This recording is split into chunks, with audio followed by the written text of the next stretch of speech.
So the trial I'll be introducing everyone to today is a shade trial that we have been conducting over the growing seasons of 2020 and 2021. The goal of this shade trial is to establish the minimum daily light integral requirements of TifEagle bermudagrass, which is here on my right-hand side, and Lazer Zoysiagrass here on the left-hand side. The 2013 National Turfgrass Evaluation Program, or NTEP, warm season putting green trial included multiple new Zoysiagrass varieties which were suitable for putting green use. Lazer, which was experimentally known as Dow's 1308, and that is the Zoysiagrass that we have established here at the University of Arkansas. Further field work is needed to determine the validity of these grasses and if they will produce similar putting green characteristics to our industry standards like ultra-dwarf bermudagrass and creeping bentgrass. Zoysiagrass is generally more shade tolerant than its warm season counterpart bermudagrass, and Zoysiagrass also is a very slow growing species which leads to less requirements for nitrogen fertility as well as mowing frequency. So it's important to test these new fine-textured Zoysiagrass varieties to determine if these benefits carry over when we mow these grasses at putting green height. So this is the shade system that we use here at the University of Arkansas, and this is the shade structures that we constructed for the Lazer versus TifEagle shade study. You can see that there are 5 different shade intensity levels ranging from 20% to 40%, a full sun control, and 60 and 80% light reduction applied with shade cloth. In order to quantify the DLI, we have photosynthetically active radiation, or PAR sensors, installed about 6 inches below each shade level, as well as in full sun conditions. These PAR sensors give us the ability to calculate unique DLIs for each individual shade level.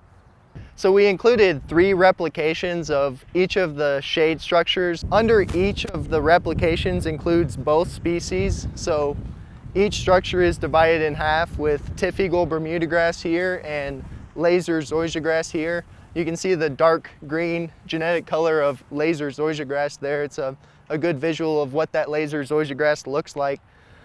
Among each species plot was split in half, and you can see with these white dots, that was the way that I determined where the species plots are split in half.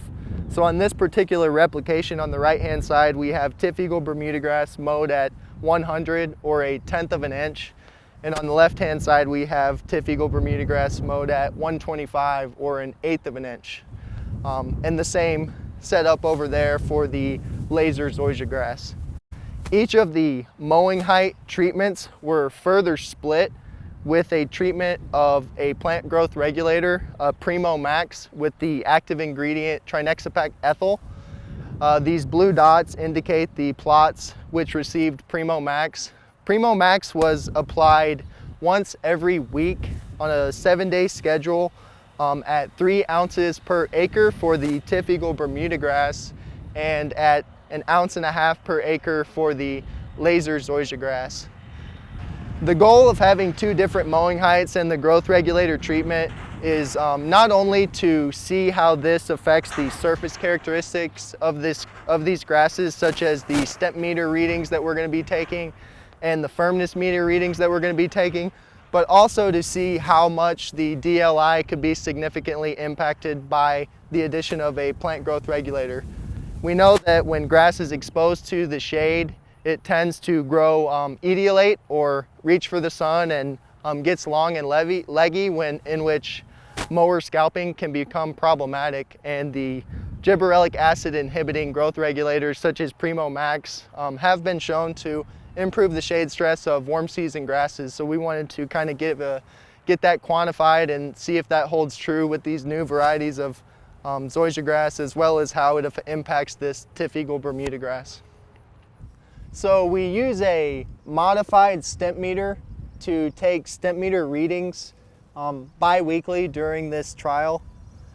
One of the reasons for taking step meter data is we wanted to see if this Lazer Zoysiagrass can produce industry acceptable putting green speeds, as we know there are some questions as to if Zoysiagrass can produce similar putting green characteristics to ultra dwarf bermudagrass. The procedure that we used is this modified step meter. So because each plot is only 6 feet long, we were restricted on plot size. So the modified step meter has a 2x notch. So we rolled 3 balls in the same direction on each plot.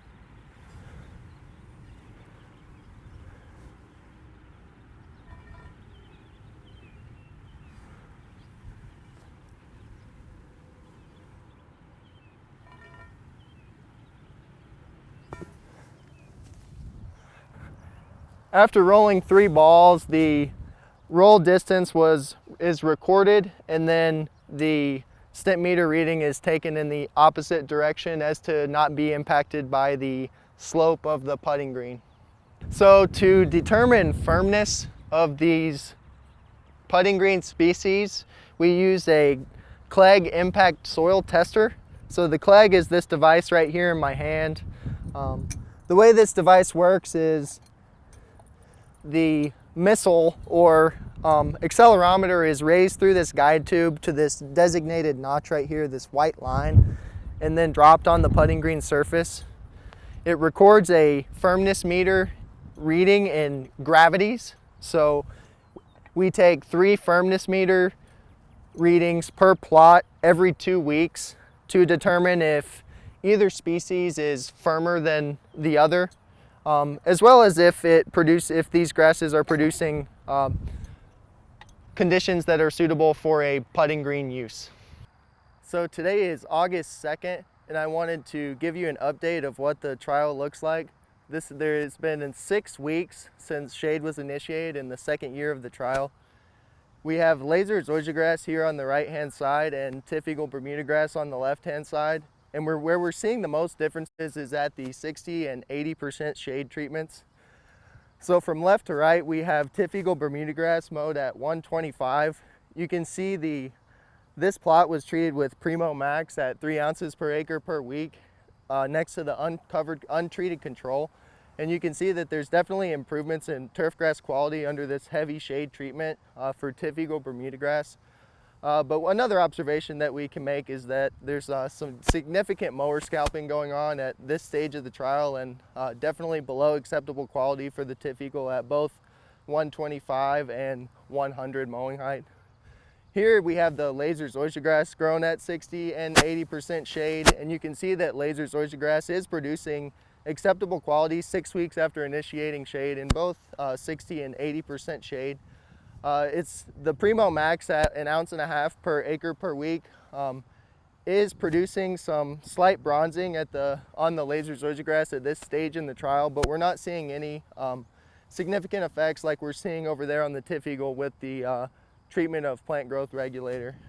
Here we have the Lazer Zoysiagrass mowed at 100, and you can see that in the 60 and 80% shade there is some significant thinning going on, but Lazer is producing acceptable putting green quality at 125 6 weeks after initiating shade. This plot that I'm standing right here is the 0% shade or the full sun control, and you can just get an idea of what the color of Lazer Zoysiagrass here looks like next to the TifEagle bermudagrass.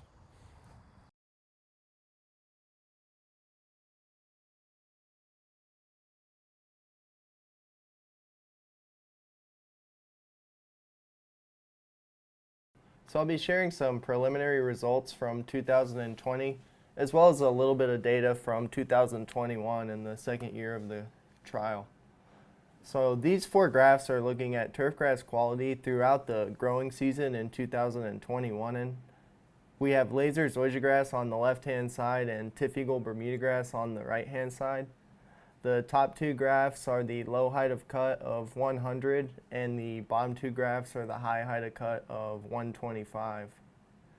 You can see that the black and red bars indicate full sun and 20% shade, and that regardless of species and mowing height, the plots in full sun and 20% shade were able to maintain acceptable quality throughout 2020. Where we saw the most differences between species was at the 40 and 60% shade treatments, indicated by the green and yellow lines. You can see that Lazer Zoysiagrass was able to maintain high turfgrass quality in 40% shade at both the low and high height of cut, and that Lazer was able to maintain acceptable quality for much of the growing season in 60% shade, while TifEagle bermudagrass declined in quality in both 40, 60, as well as 80% shade much more rapidly than Lazer Zoysiagrass. This picture was taken on July 11th of 2020, and you have Lazer Zoysiagrass on the left-hand side and TifEagle bermudagrass on the right-hand side. You can see there's much more shade stress on the TifEagle at this portion of the shade trial, and there's much more mower scalping and decrease in turfgrass quality compared to the Lazer Zoysiagrass. This picture was taken about 8 weeks after initiating shade in 2020. Both of these plots were grown in 40% shade, and you can see Lazer Zoysiagrass on the left-hand side and in good shape, maintaining turfgrass quality, while TifEagle bermudagrass on the right-hand side is significantly thinner and experiencing much more shade stress than the Lazer. This graph is the minimum daily light integral or minimum DLI requirements of Lazer Zoysiagrass and TifEagle bermudagrass during the 2020 growing season. On the y-axis, we have turfgrass quality on a 1 to 9 scale, with a 7 being deemed the minimally acceptable quality for a putting green. And on the x-axis, we have the daily light integral produced by the varying shade treatments. The black line indicates Lazer Zoysiagrass, and the red line indicates TifEagle bermudagrass. You can see that the minimum DLI for Lazer Zoysiagrass was found to be around 21 moles of light per day, which was right in between the 40 and 60% shade treatments. So that represents about 50% of full sun conditions here in Fayetteville, Arkansas. And that TifEagle bermudagrass required 32 moles of light, which fell between our 20% and 40% shade treatments. So DLI of 32 moles of light per day is equivalent to about 70% of full sun conditions here in Fayetteville, Arkansas. We expect those numbers to change after 2 consecutive years of shade stress. This table is just to give you an idea of what kind of stimpmeter values that we are producing. We have 2 rating dates from the first year of the growing trial in 2020 and 2 rating dates from July of 2021 listed below for both species and both heights of cut. A general trend that we've seen when comparing Lazer and TifEagle bermudagrass when it comes to green speed is that the TifEagle bermudagrass has been slightly faster than the Lazer Zoysiagrass, but depending on the rating date, not by a whole lot. You can see in September of 2020, on September 6th, the TifEagle bermudagrass that was mowed at 100 was stimping in 11.2 feet, and Lazer Zoysiagrass was stimping 10.8 feet. So really getting close to that 11-foot mark with Lazer Zoysiagrass in September of last year, and very similar to the TifEagle. Our most recent rating date, the TifEagle bermudagrass, was stimping 10.3 feet on July 28th of 2021, and the Lazer Zoysiagrass was stimping right at 10 feet at that 100 height of cut. So you can see that the Lazer Zoysiagrass is producing definitely industry acceptable putting greens here in the transition zone, with speeds very consistently in between that 8 and 10 foot mark on average throughout the summer, and a little bit faster as we got into the fall of last year, and we expect that trend to continue in 2020. So this graph is looking at the surface firmness of Lazer and TifEagle bermudagrass. We have the average Clegg meter readings produced in the 3 growing season months of 2020, July, August, and September. The green bars indicate TifEagle bermudagrass, and the blue bars indicate Lazer Zoysiagrass. And then on the y-axis we have the Clegg values, or gravities produced by the Clegg meter. The trend of Lazer Zoysiagrass was significantly firmer than TifEagle bermudagrass throughout the entire growing season last year in 2020, and this trend has continued in 2021. This is something that is very evident when walking on these plots, is that the Lazer Zoysiagrass is much firmer than the TifEagle bermudagrass on foot, and appears to produce a consistently firmer surface in the 2 years of this trial. As far as firmness values, these Clegg readings were recorded on the first drop of the hammer, and the Lazer Zoysiagrass consistently produced firmness values around and above 100 gravities. So this Lazer Zoysiagrass appears to produce a very firm putting green surface. And we'd like to thank the United States Golf Association for their funding of this project.